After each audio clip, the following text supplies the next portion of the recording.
এখানে দিয়ে ব্রেকফাস্ট করেন। ম্যাম আপনি তো দিন দিন হাতির মতো মোটা হয়ে যাচ্ছেন, এত খান আপনার লজ্জা করে না? এভাবে বললে হবে না, ম্যামকে ভয় দেখাতে হবে, তাহলে এমনিতে হয়ে যাবে।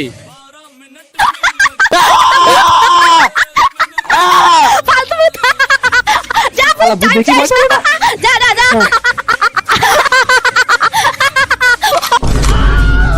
কি করে